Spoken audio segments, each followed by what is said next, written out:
On this first April edition of Outlook TV, Vancouver Fashion Week struts its stuff. Strut at Junction. Bill Reid Gallery and a new exhibition. And much, much more.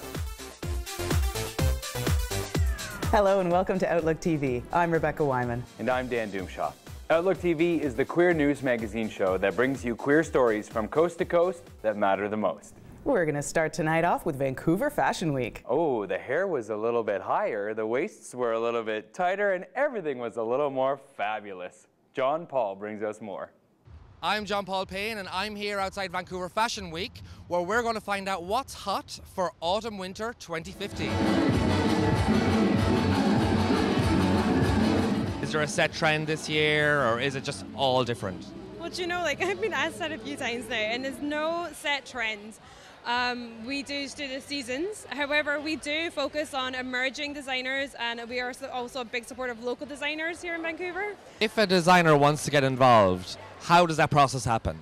If they want to get involved, they can contact us directly. They can through the website or they can contact any of our coordinators and the director himself, Jamal. We also do a lot of designer research ourselves, so we scout a lot of the designers and invite them to Vancouver Fashion Week.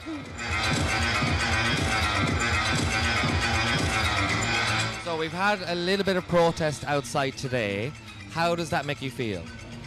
I'm so sorry for them, but people think it different thinking, different feeling, and different mind. Why choose fur? Basically, I like the fur. I'm from Korea. Korean people like the fur collection because my country is a bit of a cold.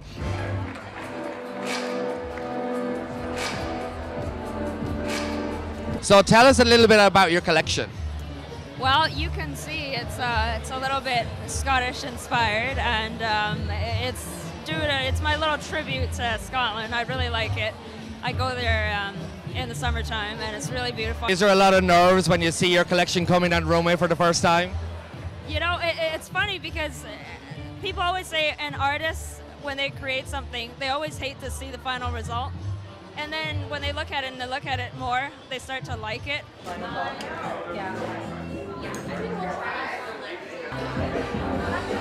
I think men are becoming much more conscious about how grooming can help enhance how they look without being overdone.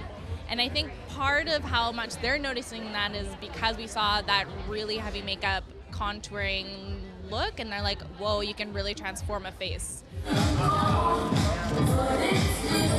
So do you have any hair care tips from a star stylist to give to our viewers?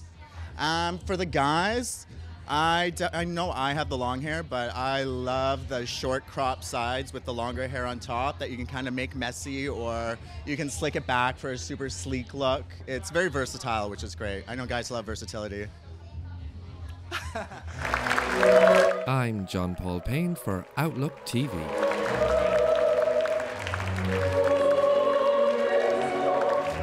And next up, we're going to take you to Toronto, where Laverne Cox was at Ryerson. Our reporter Kristen was there and caught it all. We're at Toronto's Elgin Theatre for Laverne Cox's speaking tour, Ain't I a Woman?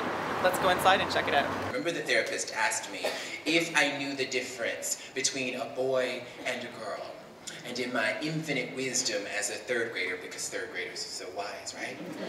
I said, there is no difference. There's definitely a lack of trans women of color in leadership positions in the student movement. And this is especially important when organizing this event because Laverne Cox herself is a trans woman of color and speaks openly about her experiences as a black trans woman. So I've been working with local community group Grassroots Trans Toronto to assist in bringing these two communities together and mending some of those broken ties. I stand before you this evening a proud African-American transgender woman. From a working class background, raised by a single mother. I stand before you an artist and an actress, a sister and a daughter, and I believe it's important to name the various intersecting components of my multiple identities, because I'm not just one thing, and neither are you. I believe it's important to claim the various intersecting components of my multiple identities with pride. It's very difficult to get institutions, organizations, and academic student unions to be more inclusive, to get trans women of color as actually part of organizing inside leadership roles for a lot of the events that are going on. And since a lot of these events are basically the main events for the trans community in Toronto, it means that a lot of trans women of color, trans women who are homeless are left out of any organizing in Toronto. So, and Levern responded as expected to hold these organizations accountable and keep pushing for change and do so lovingly. For Outlook TV, I'm Kristen Malloy. We're going to have to take just a little break now. But stick around because we've got lots more queer right here.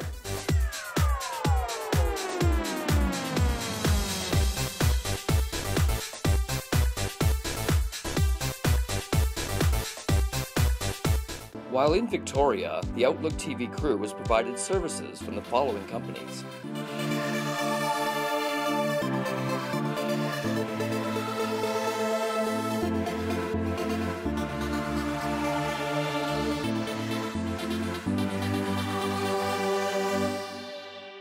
HeliJet flies between Victoria and Vancouver day and night, rain or shine. Now offering free parking and shuttle service for passengers at all terminals. For flight schedules and bookings, call 1-800-665-4354 or visit helijet.com.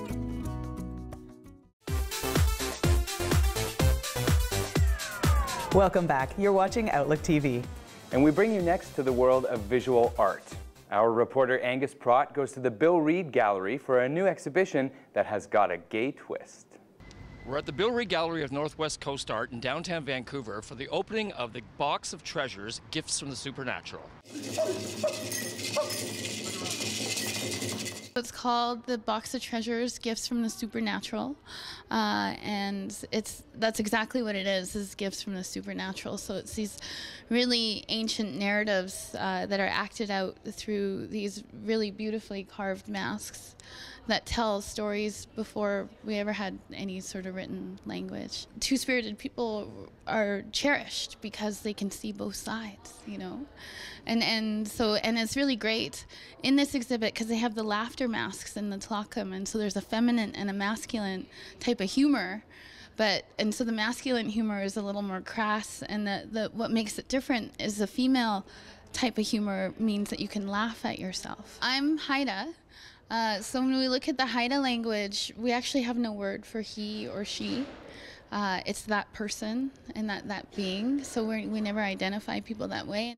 Zunaqua is a very big woman who takes children, but when they do depictions of her, she has very masculine features. And so you get this, you know, mustache and these kind of really, and so there's a real shift between masculine and feminine kind of representations of Zunaqua.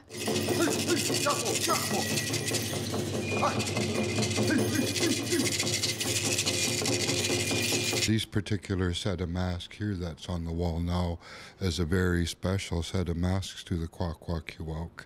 There are only 4 sets of them. They're only used 4 times, then they're burned, they're recycled to the ancestors in the spirit world. And recently, a couple of years ago, we had burnt the last set that we had used. This new set was recreated. The great thing is we start over again, and the young artists who come in and participate as we recreate them, it's always reasserted and reinforced the deeper meaning of them. So it actually gives them life There's a box that we passed on the entrance here that's been in the family for hundreds of years. Most of these treasure boxes have ended up in private collections and museums throughout the world. They're just iconical pieces that contain privileges, the rights, the names, and territorial claims, etc. Our whole family history is inside the box.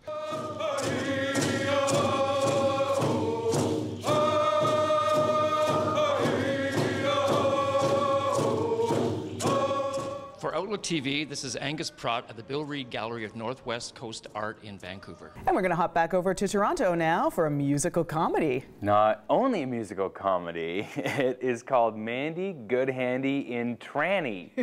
So it is an LGBTQ musical comedy. Check this out. We're at Toronto's Buddies in Bad Times Theatre to see Mandy Good Handy in Tranny, a musical comedy. We caught up with Mandy backstage to talk to her about her performance. It's a play on Annie, the musical, which I thought was going to be obvious to people. And so it's marketing, it's attracting something. And so it's like Tranny, the musical. Okay, so this is what this was all about. That's all that was about. And obviously when I'm on stage, I refer to myself as a tranny. I refer to tranny chasers. I will educate people in that way, but I also correct them during the show as well, and let them know that this is broadly a term you shouldn't use around trans people. I know that you've been an outspoken advocate for sex workers here in Toronto and around Canada. Could you talk a little bit about the struggling under the new legislation? Now they have actually outlined the fact that clients can't give us money, but we can tell them we want money. And so the clients are being chased, which means they're taking away our living, which is putting us in danger because we have to basically play the game back and forth with clients who take advantage of that. As a sex worker, you can turn around and go, oh, tongue-in-cheek, wink, wink, I'm going to give you some sex, and it's $500, and I will do this, this, and this. But on his end, he can turn around and go, after it's over, and turn around and say, well, I would give you the money you're asking for, but I'm not allowed to do that, or I could get arrested. So Mandy, I know that you operate a club called Club 120 at 120 Church, which is sort of turned into a bit of a safe space for women to go when they're working. Now, the type of trans women party we have going is a trans women party where admirers can come and meet trans women, and the trans women have opted to do dances or do private sessions in a booth to make money. And so, but unfortunately, believe it or not, that's not what we were aiming for originally. We were aiming to have a really good club fun night for all trans women and trans men to feel that they could be comfortable in a space. So Mandy, I understand that Club 120 has just expanded and you've taken over the space downstairs. You started a diner? We now have a diner downstairs on the street level, and we've named it 120 Diner. And it's a great space. It's way classier than upstairs, actually. But it's we hold a lot of comedy nights there, live music. I'm Kristen Malloy for Outlook TV. It's time for us to take a little break again. Give me a B. B. Give me an R. R. Give me an A. Ow.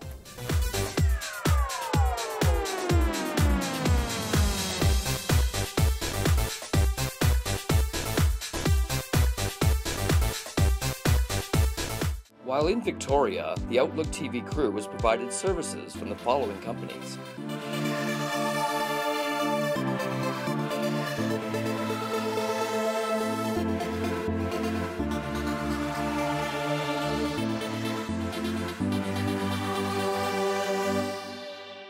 LAJet flies between Victoria and Vancouver day and night, rain or shine. Now offering free parking and shuttle service for passengers at all terminals. For flight schedules and bookings, call 1-800-665-4354 or visit helijet.com.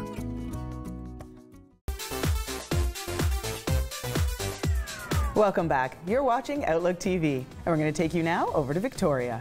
That's right. The capital city of British Columbia is raising money for their Pride Festival. So we sent our ferries, not on the ferry, but on the chopper to the capital. Take the chopper. We're heading over to Victoria to see what's going on for Pride 2015. They're having a fundraiser tonight, We Are Family.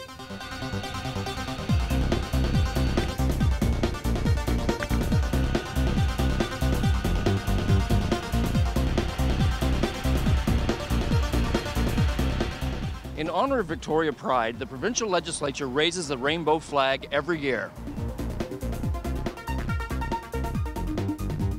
Even as far as I can remember back into the 80s, there was always a public events, picnic in the park back in the 80s. And I think our first parade was in the early 90s. And we've now grown into our parade, which leads to our festival. And there's about 15,000 people at the festival now in attendance. Yeah. Our parade has gotten to be one of the largest parades in Victoria, of about 100 entries. We're here on Government Street, which is the parade route for Victoria's annual Pride Parade. The parade comes right down this street, past the Empress Hotel, all the way around the provincial legislature and down to the park where the festival is taking place. Obviously, welcome for coming. This is the We Are Family Pride Fundraiser. We decided that we wanted to do a fundraiser, and so we coordinated with Larissa. She's part of the Victoria Pride Society, and she was very, very helpful in getting all kinds of events, like not events, but different people involved. So it's really, really exciting. I'm really looking forward to it, and I think it's going to be a great success. Great. And Good Gabor has helped us a lot over the years with the shows as well.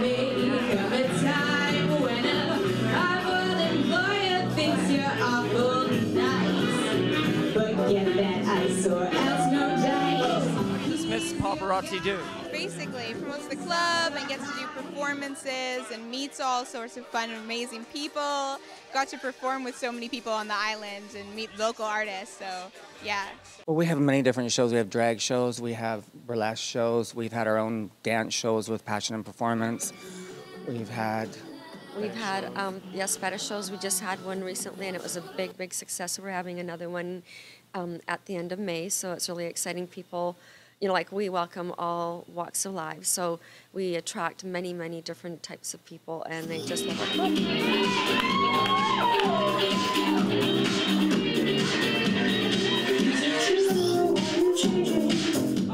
Well, as Mr. Gay Vancouver Island, I'm sort of a front-end guy for representing paparazzi and Victoria Pride. I do a lot of performance art, so I do a mix of drag and gender bending, burlesque, a little bit of belly dance, fusion, just kind of everything visual arts related.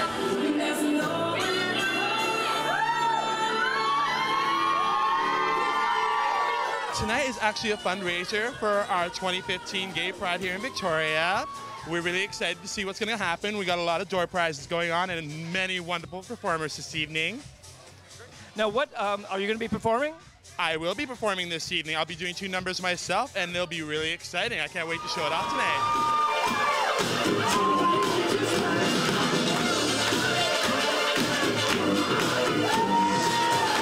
For the last 10 years, we've struggled with the idea of theme, and so we use a theme on a 3-year basis. Oh, okay. And again, this year, so our theme this year for the 3rd year will be We Are Family. Our Pride Week starts with Drag Ball, where us drag kings and drag queens get together and try a game of baseball. You can imagine the shenanigans that ensue. And the week will follow with boat cruises and a variety of different community-hosted events. Our website is really the best place to go because we certainly do provide events to the community, but then the community themselves often rally together and create community events. It being the 2nd largest pride in BC, that is incredibly familial. It's homegrown. Our 150 vendors, 90% of them are mom and pop shops that make their product. They're not big corporate spenders. You know, you're gonna find a lot of grassroots in Victoria.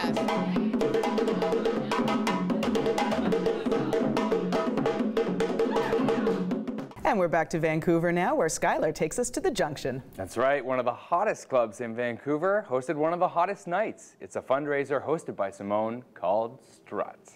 We are raising money for the Foundation of Hope at the first ever Strut launch party. All for a great cause. great company, and there are some amazing shoes here. We're going to take that step and help those refugees who are coming into Canada. Let's check out the action. That's right. Our vision as a board is that the minute somebody, an LGBT, gets off a plane or a train or whatever, they are going to have supports and services that are wrapped around them to make sure that the foundation's money get to where it's needed, where the most marginalized people can access it without fear of oppression or discrimination. Everybody wins.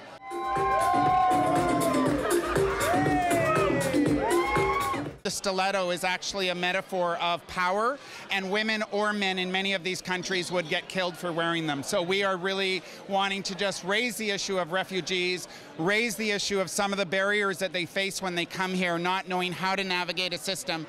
How being gay was in a country like Gambia? Well, first of all, it's a small, tiny country in West Africa where we don't get a lot of attention in the West. And it is illegal to be gay. They have the same laws that they have in Uganda, where you can actually go to jail for life when you're gay. Things that people take granted here, people back home had to fight to get it.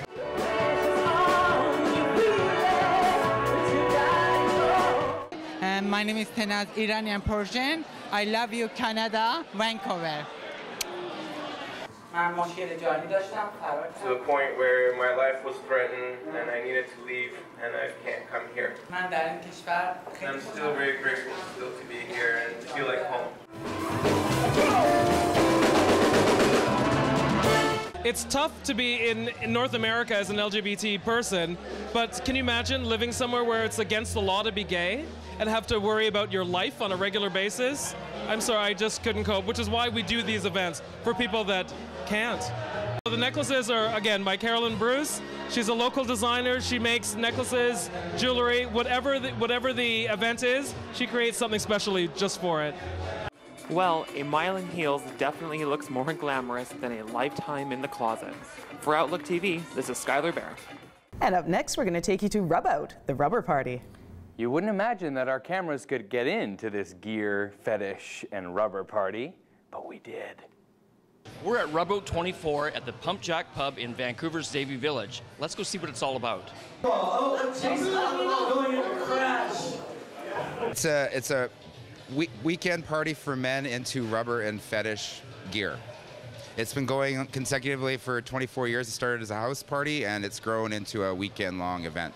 I went down for Rub Down in San Francisco in February and I convinced some of the San Francisco guys to come up, so there's a few of them here. We always have a big Seattle group that comes and supports us because we go to, Seattle, Vancouver, very supportive of each other's communities. I'm wearing a latex catsuit. I had this one custom made by a local couple in town, so it was good for me. I got it all custom measured and stuff like that, so it's pretty much fits me and no one else. I always recommend people that are getting into it to start small. If you want to try out rubber, find a jock strap or a pair of shorts or a tank top or something to start. Today we're doing the intake for the swap meet, so everybody brings in their stuff. We help them tag it and bag it and put it in the back. Variety of gear, a lot of leather stuff, a lot of some amazing sales boots. I mean, I've seen boots that are easily worth 10 times the price. Yeah. Great bargains, really good stuff that people might have purchased, worn a few times and brought in. One of my favorite items was a pair of chaps that was made by Max Leathers. The end zone continues to move and Cohen is trying to promote interference on the end zone. Puppy in general falls under the general kind of BDSM umbrella. It's a dom-sub type relationship wherein one person takes on the characteristics and acts kind of like a dog or like a puppy. So if you think about that joy that you've seen, when you're playing with a puppy and that excitedness and all of that, and now imagine being really in the moment and really focused and experiencing that either from a handler side or from being a puppy. And that's kind of in a nutshell puppy play. Most amount of cheating I've seen ever. I mean, where'd you get them at? Oh, I got this at Mr. S Leather in San Francisco. In San Francisco? Yeah. Okay. It's patterned off my favorite cartoon puppy. Is there a name for it? Frisket was the name of it. Of a dog, hint, hint, hint, or toothpaste. We had just walk around town, if you will. People met here again at Pump Jacks, and what they did is they got to go wherever they wanted to as a group in rubber. On the Friday morning, some people went together to Comic-Con in rubber. Tonight, we're having our major play party tonight. Finally, Sunday afternoon at 4 o'clock, a water sports party. We're at Puppy Bowl 2, and you're watching Outlook TV. Unfortunately, that is all the time we have for this, the first April episode of 2015. But don't fret, because we are already working on our second April episode to bring you the best queer stories that we can find. And in the meantime, why don't you like us on Facebook, follow us on Twitter, or come volunteer with us. We'd love to have you. That's right. We need you on our team. For Outlook TV, I'm Dan Doomshot. And I'm Rebecca Wyman. Stay fabulous, Canada.